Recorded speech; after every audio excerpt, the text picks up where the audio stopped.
Hi everyone, welcome to today's Snack and Learn webinar. Just mentioning the housekeeping items briefly. In the handout box on the GoToWebinar control panel, you can find the presentation slides along with the white paper New Mobility Next. And also there will be time for questions, so please log your questions in the question box and we will read them towards the end of the presentation. So thanks again, and I will hand it over to Peter to start the presentation. Thank you. Thanks so much, Sharon. Good afternoon, everybody. My name is Peter Ramsey from WSP here in the UK, and I've got a short presentation for you on our global white paper, New Mobility Next. So just a little bit about me. So I'm a technical director in the Future Mobility team, I say here in the UK. I've got about 25 years experience in transport planning consultancy, but 4 of those being particularly focusing on future mobility. And I particularly specialise in mobility-focused futures. So what does the future look like for transport? And transport policy and strategy. How do we build future mobility, new mobility into our policies and plans? My work particularly focuses on the public sector, so supporting national, regional, local government. And there's 2 particular pieces of work that I've led on which have supported the development of the white paper. So I developed the first future mobility strategy and first rural mobility strategy, both at a kind of sub-national level, below national government in England. So those fed quite a lot into our thinking in the New Mobility Next white paper. So there it is. So back in 2017, we published a first white paper called New Mobility Now. At the time, that was quite an innovative, forward-facing document, framing the changing face of mobility. It looked at kind of all existing and emerging forms of transport, both physical and digital, all those things that provide access to places, to goods, to services. Yeah, that report really suggested kind of long-term vision and next steps, an action plan to really harness the opportunities that new mobility and future mobility present. But some 6 years on, we'd undertaken a lot of work in the future mobility team and thought it was about time to update that white paper. So we produced New Mobility Next, which considers actually a broader context of future new mobility. So it considers certainly the sustainability context of transport. So it considers all options of transport across all different types of people, different types of places. Really taking consideration of those pressing issues that face us and face our planet and people's lives. And really, it's about embracing equity in all the decisions we make in delivering and developing transport. So considering the diverse needs of community members and how that's essential to ensure that we advance fairness in the outcomes that we deliver through transport. And we're going to start with actually something that's not really included in white paper, but so how thinking has evolved. And in transport planning, we face a paradox. So on that left-hand side is transport policy looking outwards, trying to produce or focus on certainty. So transport planning looks to influence outwards through having firm proposals based on a strong vision and set of objectives, a robust set of interventions that have been appraised and assessed, and a detailed fixed delivery plan. But actually, the right-hand side of that diagram, the outside world, which influences the plan, is much more fluid. It's constantly changing and influences, those changing influences start to influence how the plan is delivered. So as soon as a plan is delivered, the world around it is changing, and even during the time that a plan is developed, it's changing. So it might be that a firm and fixed plan might seem robust, but actually in reality, as soon as it's been published, the world around it has changed. So transport planning grapples with that paradox. Transport plans need to deliver certainty while also allowing for uncertainty in their delivery. And as part of the future mobility team, we study how the world is changing. So we have a repository of now over 300 different drivers of change. Those drivers cover environment, economy, society, broader technologies, not just within transport, but clearly some transport elements as well. We assess and prioritize them, so we understand what drives a change should be front and center of our minds in transport. Those which might actually we need to monitor over long term, aren't quite so important, aren't quite front and center of what we're doing, but we need to monitor over long term. So we talk about signals, trends, and trajectories. So signals, those drivers of change are just starting to appear over the horizon. Trends being those changes which are starting to appear in policy and strategy. There's pilots and trials starting to appear. There's investment starting to appear in them as well. And then trajectories being those drivers which are on a much firmer pathway to becoming business as usual. Maybe not a fixed pathway, but on a much more certain pathway to become business as usual. And normally in new mobility or future mobility, we stop being interested in those things that become business as usual, unless another drive of change starts to influence them. So you can see in here, there's a whole range of different drivers of change, some which we've plucked out, some which we've shedded away, not to give away everything, but you can see there's a whole range of different drivers of change that we consider and we prioritize. And within new mobility next, we identified two top 10s. Top 10s in terms of drivers of change for environment, society, and economy, and top 10 for technology and services. And those have evolved since we published a report kind of in the kind of latter third of last year. But you can see in our first table, climate change being very top of those drivers of change in kind of environment, society, and economy, followed by inequality, so social or spatial, scarcity of resources more broadly, but also within transport to support development of transport, the digital economy and the influence that has on everything we do, not just transport, but mobility and access to services. It's got growing population and migration, how that affects demand. Things like urbanisation, globalisation, growing food demand, and environmental focused ecosystem breakdown. Then on the right hand side, we've got some of those key technologies. So front and center for us is around zero emission vehicles, but we've got e-commerce and how that affects demand for travel. And that's supported by improving digital connectivity. We've got emerging transport modes and services. We've got the Internet of Things and how actually different elements of connected transport services, infrastructure, and vehicles could talk to each other.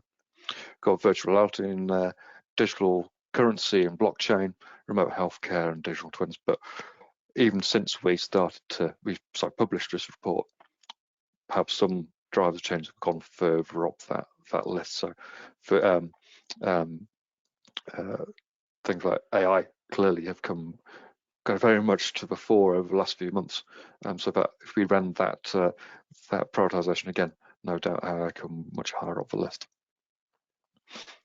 And over the course of our work, we've started to focus down on what are the key changes in mobility. This diagram really sets that out, but actually right in the very center of what we do are the changing attitudes, behaviors, and needs of the people we develop transport for, the communities and the people who use it and are supported by it. We then got the next ring out, which includes changing places. So the places we plan transport for are constantly evolving and changing, they're not static. But then we've also got some of the wider mobility specific changes, so kind of new business models, new modes and services, automation and aggregation. So aggregation being slightly less notable one, but or understood one, but aggregation being things like mobility as a service, mobility hubs, and freight consolidation. So bringing things, different aspects of transport together to make them greater than the sum of the parts. There's then a broader wrapper around that, around digitalization and digital connectivity, very much central to much of what we do in new mobility and future mobility.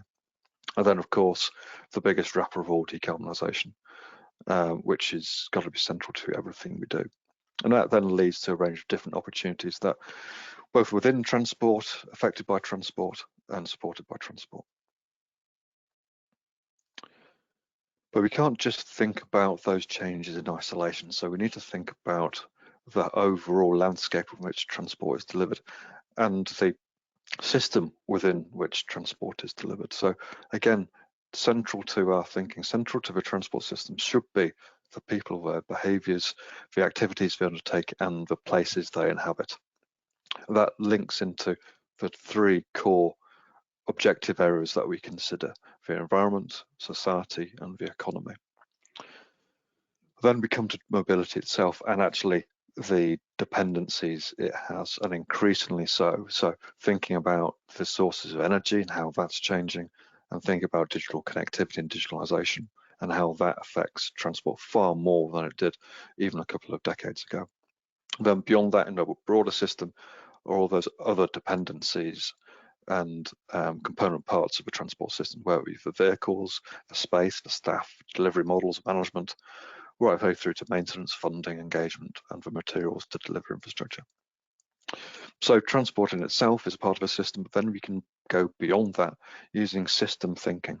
Think beyond to the wider sectors, economic sectors, or environmental issues or societal issues, and how transport engages that. So think about the education sector, the health sector, and the system those work within, and how does transport then fit into those systems.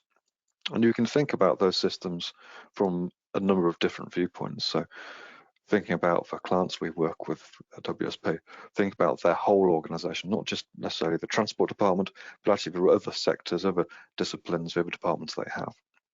Think about the whole area. So not just the specific area a particular intervention might cover, but actually how it affects the broader area as well. So not just thinking about urban, for example, thinking about rural as well. And importantly, when we're again talking about supporting net zero, thinking about getting people out of their cars, it's about actually delivering for the whole journey. So not just thinking about individual modes, but how we move from door to door. So there's various different viewpoints we can look at that system through as well. Going back to those drivers change, we also use those drivers to consider different futures. So how can those changes come together in different combinations to influence the future? So we develop a set of different scenarios to test alternative futures, both positive and negative. So using themes across those different drivers of change, turning those themes into levers, we can use those levers to alter the rate of change across those different driver themes and come up with a set of different scenarios. So here we've got 3 different scenarios, some positive ones, some negative ones, based on rural thinking in these particular examples. And we can use those scenarios to check and challenge our understanding of change and how it might affect transport planning, how it might affect wider environment, society, economy, and really to check our visions and approaches to our transport plans and strategies. So are we trying to deliver one vision? Actually, what are the alternatives to those visions look like? What happens if change alters that vision? How do our plans and strategies need to change to accommodate those drivers of change? And moving on, just thinking about some of those earlier elements I talked about, we need to think about the people and how we deliver transport planning. So the different characteristics that people have, but also how those come together, intersect in different combinations to make individuals and make behaviours. So understanding the needs and experience of different people can help us to shape the future of transport to meet their specific needs. So a future that's designed for people and designed to meet their needs across the full range of different characteristics. We also need to apply that same thinking to places. So much of what we do in transport planning and future mobility is largely city-centric, but we need to understand that variation in places and the challenges that different places face. So moving away not just from considering urban, but thinking about that tricky area between urban and rural, the peri-urban, the near rural, so those types of places which are still reasonably well connected, have some of the functionality and connectivity of urban areas, and then the really remote rural locations, some of which the UK has, but clearly much more remote further around the world as well. And not forgetting the impact of coasts, of estuaries, and of people who live on islands as well, and how that presents further challenges to how people move around. So we've done a lot of work in understanding the different types of place and the effects that has on both mobility needs and how we deliver improved mobility. And again, actually how we apply new mobility and future mobility thinking to different types of places. And finally, just thinking how we also apply future mobility or new mobility thinking to the types of activities that people undertake, whether it be through education and learning, tourism, leisure, healthcare, working and volunteering or accessing retail and services, but also thinking about not just passenger transport, but how freight and logistics supports all those activities. So thinking about people, place and activities is central to our approach to new mobility and future mobility. So we don't start with the technologies and the services, we start with actually what are the needs and how can they best be supported by the new approaches to transport. So I just want to talk now about how we've applied that thinking, how we applied the thinking within New Mobility Next to some of our work. So 4 examples we're just going to talk through. So in terms of developing policy, as I mentioned, we've been involved in developing the first sub-national rural mobility strategy in England. So we used very much a people and place-centric approach to do so. So we started by understanding rural places in the southwest of England. So that map at the top left, we segmented over 1,800 different places in the rural area in the southwest of England, identifying different types of place and understanding their different types of challenges. And you can see there that actually it's a largely rural location.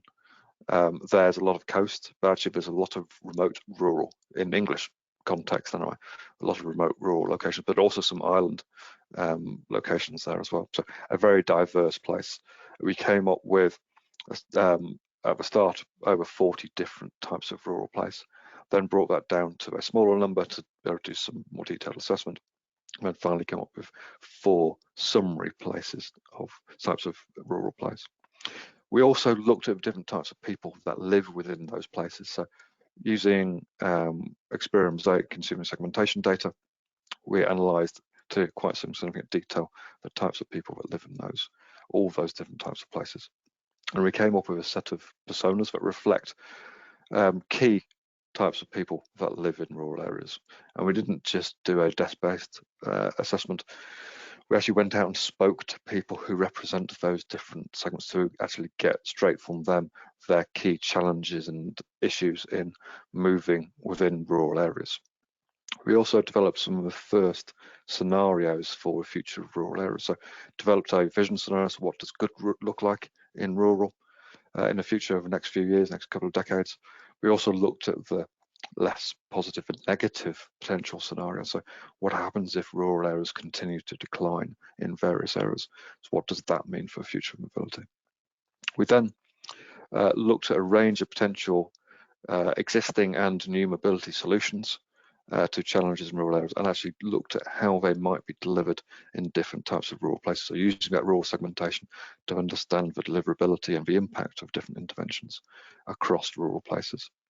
And finally, we brought all that thinking together to develop a 10-point framework for a future of rural mobility.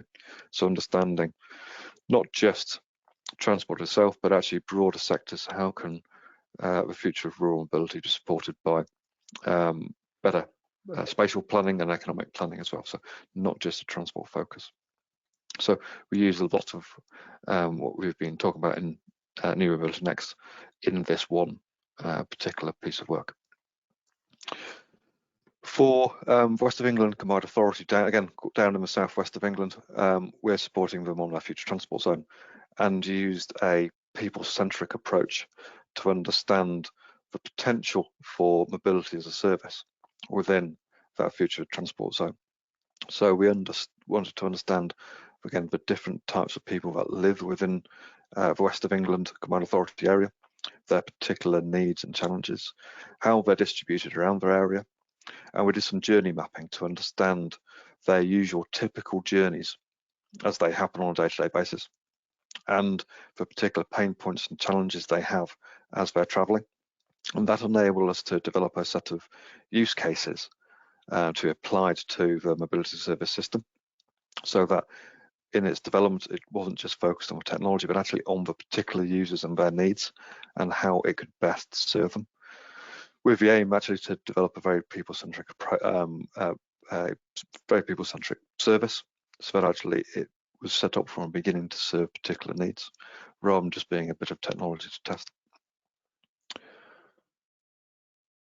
Another example is actually very specific on certain types of people. So we're actually the biggest project we have in the Future Mobility team here in the UK is working on the NCAT, the National Centre for Accessible Transport, based in the Midlands of England. That is a multidisciplinary, multi-organisation, cooperative piece of work, focused again not just on technology, but the specific needs of groups of people who are underprovided within the transport system. So taking perhaps the deepest dive into the needs of people with disability impairments and their needs within the transport system, to look at developing new solutions, not in isolation, but working hand in hand with people from different parts of the community who face those issues and challenges on a day-to-day basis. So this isn't us working in isolation, it's working with them directly. And it's particularly challenging. We don't get everything right. We're learning a lot from working directly with people who face those challenges day in, day out. And lastly, we're also doing a lot of work on developing mobility hubs. But again, we don't start with the solutions, we start with the people and places that we're designing mobility hubs for. And again, through this example, so developing a range of mobility hub proposals, this time in the east of England for Norfolk County Council. We've been working on 4 or 5 different mobility hub locations, and it's again starting with the particular locations, what's already there in the surrounding area, what are the particular needs, what's missing there, but also what are the particular needs of the travelling public in and around those areas. So it's not just commuters or people travelling for shopping. Most of these locations are key tourist areas, so understanding what would tourists need for transport, so people who are visiting for a short period of time, maybe for a day, maybe for a week. So building, again, understanding the pain points people have in their journeys and what particular component parts of mobility hubs can we bring together to serve those particular needs. So here we can see a few visualizations of the outputs of the work we've done. So again, taking a very people and place-centric approach to mobility hubs and new mobility, so not starting with the technologies.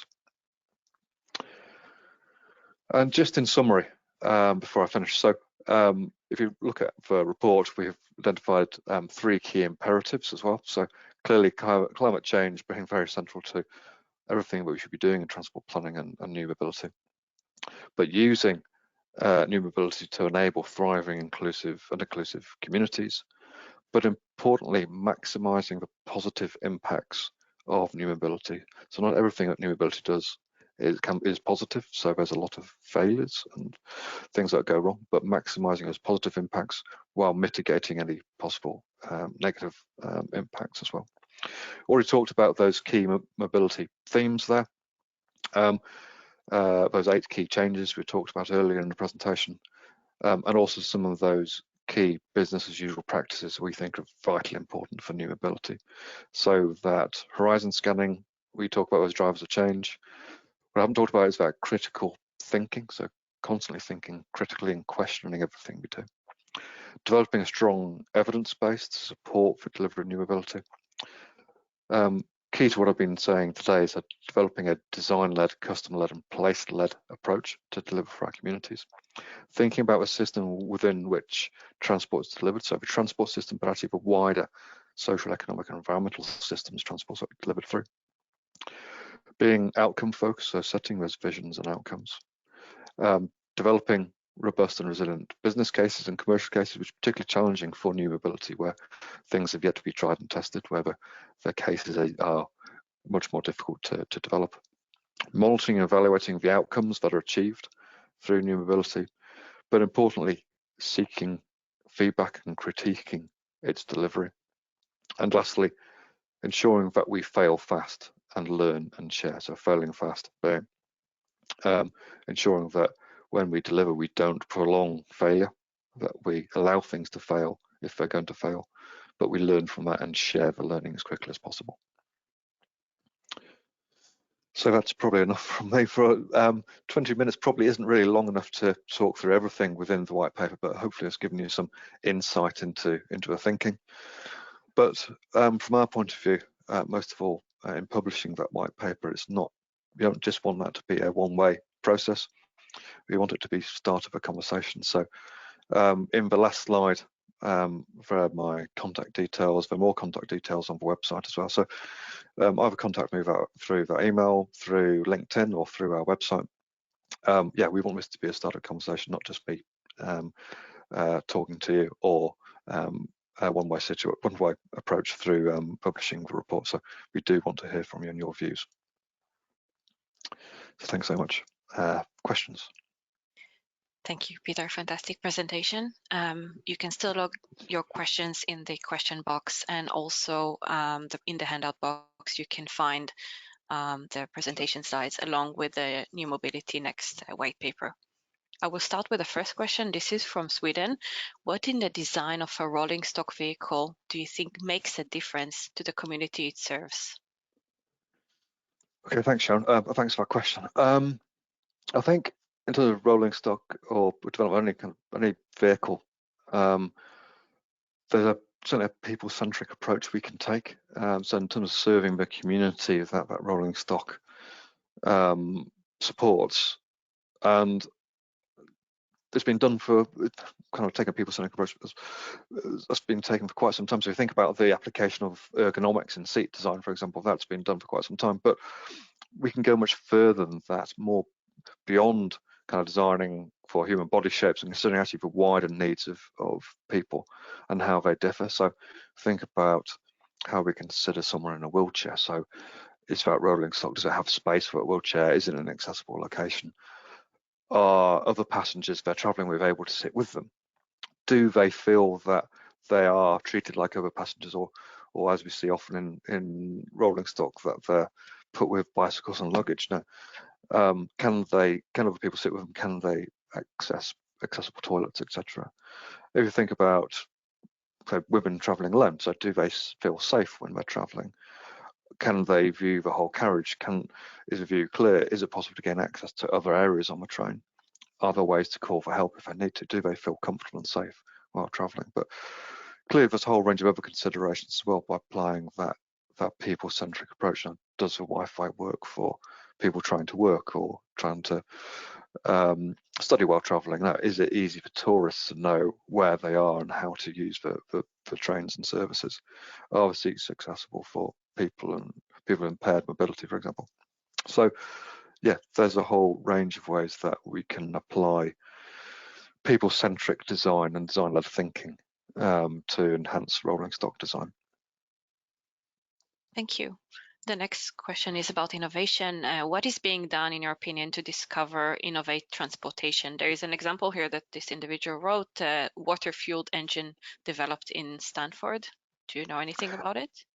To be honest, that's one I don't know anything about, but I'm certainly going to look it up after the presentation. But I mean, looking at it more broadly, arguably transport is one of the most innovative sectors around, and those innovations that have happened in the past and continue to happen have had dramatic, kind of long-lasting impacts over time. So I mean, I could be daft and go back to things like the wheel, but clearly the impact of the motor car, the aeroplane, even things like the shipping container, have had and continue to have major impacts on what we do. So shipping container, you might think it's a very freight focused innovation from several decades ago, but actually that's had a substantial impact on the shape and form of our urban places, particularly of our maritime cities, and it continues to shape those places. But innovation continues, and I mentioned those 8 key themes, whether it be decarbonisation, automation, digitalisation, aggregation, etc. Those continue to shape and bring forward different types of innovation, and clearly much of that's kind of private sector led, but the public sector is doing a lot to support innovation here in the UK.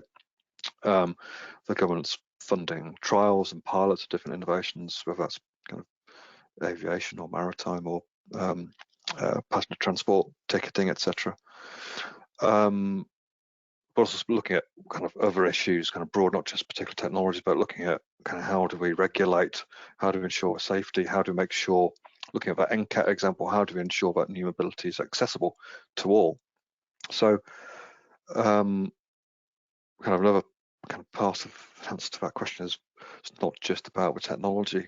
New mobility it's about how it's applied. So going back to some points made in the presentation, it's looking at transport and mobility different. So not starting with the technologies, but and the innovations, but starting with the people, places, with the communities, understanding what their needs are, how they change, and that actually can inspire innovation. So taking a slight different approach to transport can actually bring innovation in its own right.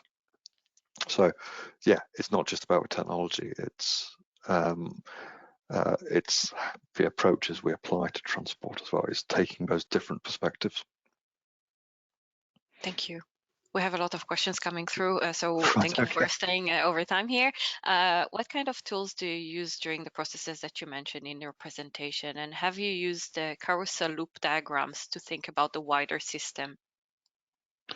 Yeah, so there's quite a few different approaches we mentioned in a presentation. So yes, systems mapping. So we do quite a lot of system mapping with various different tools. We have, for one, we've used this completely slipped from my mind, but we do use quite a few digital tools to really map out the different dependencies between a whole range of different parts of a system. So we've done a piece of work, again, for one of the combined authorities here in England, where we looked at the full range of different policies they have for different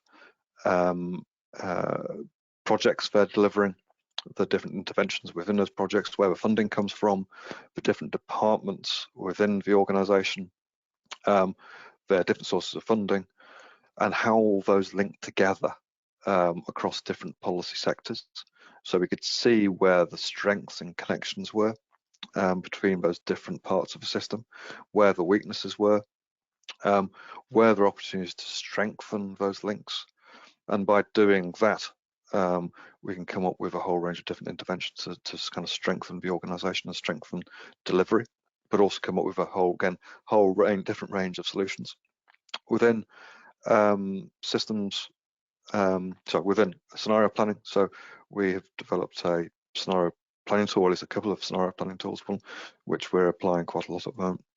So we have now a standard process for scenario planning, where we use that repository of 300 different drivers of change. We prioritize them, we summarize them into a range of key themes. We turn those into a set of levers. So we have a set of levers for economic, social, environmental, and technological themes. We have a separate set of levers for key new and future mobility themes, and another set of levers for kind of more intervention type transport levers as well. And by moving, as I said in the example, by moving those levers in different combinations, they increase or decrease the speed of change across those drivers of change. And through that, we can come up with a different set of scenarios. So very positive scenarios. So if we develop a vision, so how do we move those levers to reflect a very positive outcome where we're achieving that vision? We can move the levers in slightly different ways to reflect alternative approaches to delivering that vision. And actually we can look at some more negative scenarios. So actually what happens if climate change actually increases? What happens if we're on kind of the edge of a precipice of climate change? How would that scenario look if you move those levers around?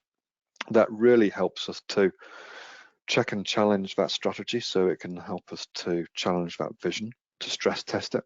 So giving kind of what if questions. It can help us to identify kind of the weaknesses in that vision. What are the alternative approaches? What different interventions might we bring to bear to support or to deliver some of those different scenarios?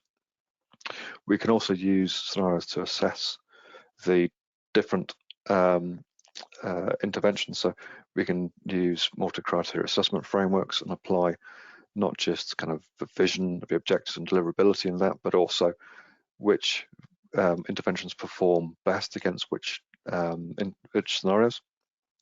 So it might be that one scenario, one intervention works very well against a particular, or the vision scenario, but actually it's much weaker against the alternative scenario. So you might not actually want to, in face of uncertainty, a very uncertain world, you might not select an intervention that performs very well against the vision.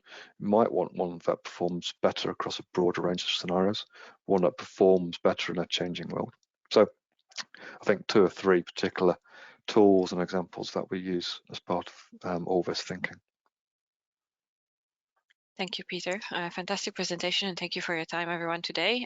All the questions that we were not able to answer will be answered directly by Peter.